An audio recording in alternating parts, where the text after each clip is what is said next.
Hey guys, what's up? You're watching Up and Adam. My name's Adam Newell. And for those of you who don't know me, I'm the guy bringing you guys all the weekly interviews and recaps from your favorite celebrities and pop culture influencers.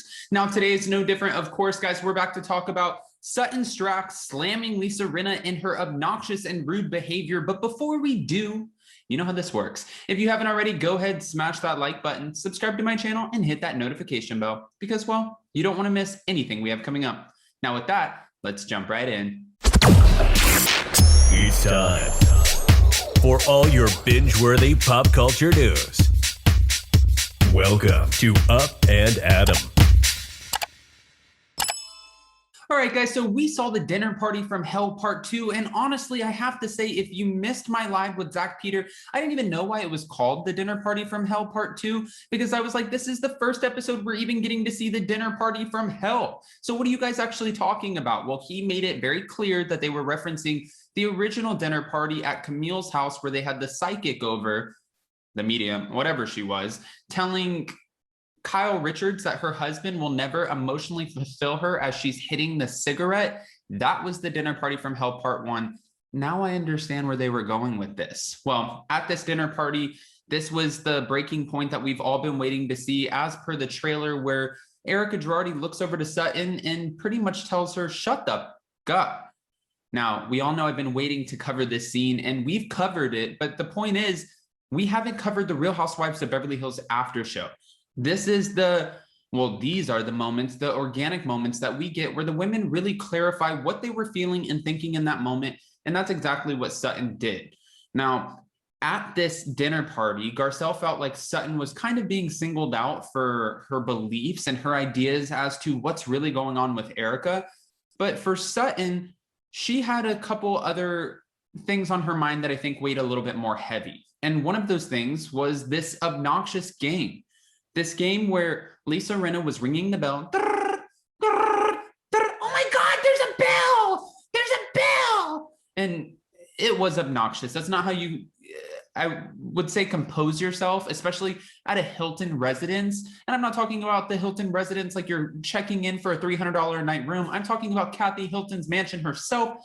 You don't act like that, especially when Patrick has to take the bell from you. No. But Lisa Rinna had another one of her famous games, and we all know these games never go well. Every time she has a game, someone gets into an argument, they get into a fight, and it's becoming something that she's kind of being well known for.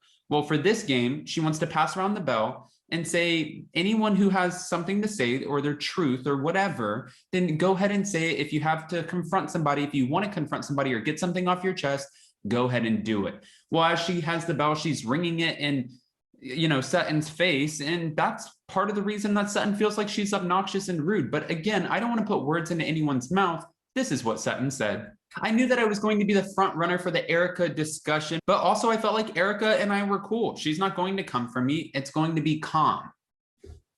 Yeah, Sutton, well, how do you feel about that now? Especially because Sutton did an interview letting all of us know that even though we were uncomfortable watching the scene, it was 10 times more uncomfortable in person. Okay. And then on top of that, Sutton is being kind of teased with this bell in her face. And she said, and then Lisa rings that dumb bell in my face, which is rude. She knows it's rude. I've talked to her about that. That's rude. And it's the most obnoxious thing that an adult person can do, especially to another adult person and at a dinner party. And not just any dinner party. We've already said it. It's a Kathy Hilton dinner party, Lisa Rinna. What are you doing? We need to send her to Marlo Hampton's etiquette school. Okay, let's keep going. Now, looking back, Garcelle said that she was shocked. It was shocking to see how Erica unraveled the way she did. And Erica was literally going around to every single person at the table saying, what are you doing? She felt like they were torturing her, that they were all ganging up on her. And for Garcelle and the rest of the women, I think that they have very valid points. We're not ganging up on you. This is a part of the show. This is a very real, serious topic. It's a scandal that has to do with you because it's surrounding your husband. And now, guilty by association, not guilty, like legitimately guilty, but their names will be associated in the press because it has something to do with one of their castmates. Again, not guilty. No one's guilty until proven guilty, which has not happened yet. So I just want to clarify that. I did not say anyone is guilty. Okay? There's more. Garcelle said when Erica was asking everybody, what are they doing? And she's progressing around the table. That's when she grabbed her arm and wrapped herself around her. And Erica looked at her and said, let go. Let go of me. Garcelle was like, Erica. And she's like, legitimately, if you saw her face with the tears running down, the Ice Queen did not want to be warmed up in that moment. Let go. I would have not only let go, but I would have grabbed my chair. I would have moved to the other side of the table and I would have got the hell out of there. Garcelle, she's a brave woman and I commend her for that. But when Erica says let go, I would be letting go. Sutton also addressed the night where the women got together. It was Kathy Hilton, Garcelle Bouvet, Crystal Kung-Minkoff, and Erica Girardi. She's looking back and just seeing this for the first time. And she said, honestly, I'm just hearing this. I mean, look, it's not surprising. She said, Erica was mad. I knew that. It was very apparent. And honestly, you know when she's angry. Trust me, there's no mistaking that. She said, even if it's Mercury in retrograde, her communication skills are strong. I don't think it took watching that scene. And guys, if it did and I'm missing something, then just correct me if I'm wrong, because it's beyond me. I don't think that it took watching that scene to realize, oh shit, she's going to be mad at me. I think we saw that at the dinner party.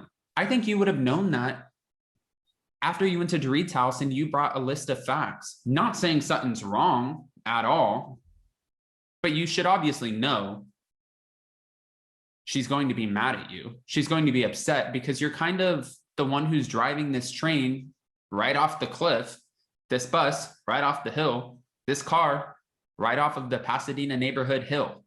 Do you see what I'm doing there?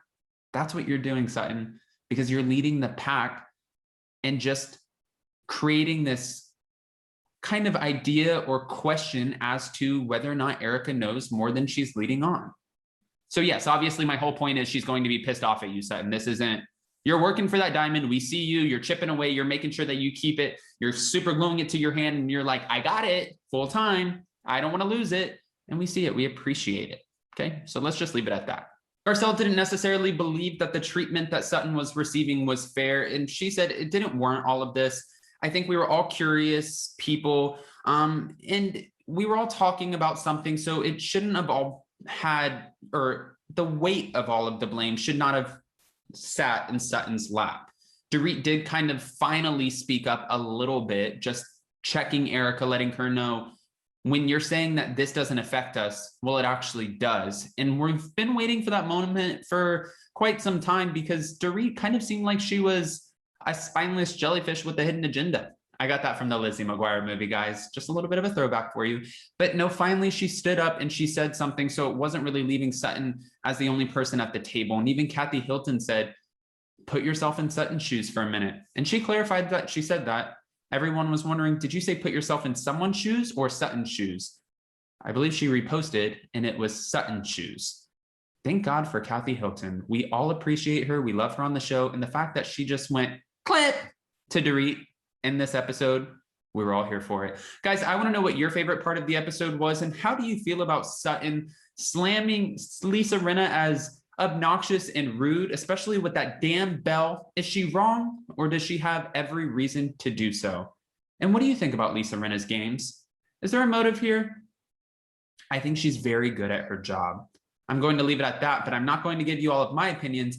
Of course, I need yours. Guys, happy Sunday Fun Day. And don't forget, today we will be going live to talk about all of the Bravo hot topics, whether it's New Jersey, Salt Lake City, Beverly Hills, Potomac, and we will be doing so with Jason and a few special guests. Jason's going to relaunch his channel as of tomorrow. He will be posting a couple videos today, so we're excited to welcome him back. He will be back full-time with us. If you guys haven't already, make sure you smash that like button, subscribe to my channel, go check out Down with Jason. There's a lot of great content coming, and trust me, I'm the nice guy, and I know living with this man, he's a lot more opinionated than I am. So if you guys don't like how I walk the fence, yeah, he definitely doesn't. So comment below and we'll see you then. 4 p.m. Eastern Standard Time tonight, guys. Happy Sunday Fun Day. See you then. Bye, guys.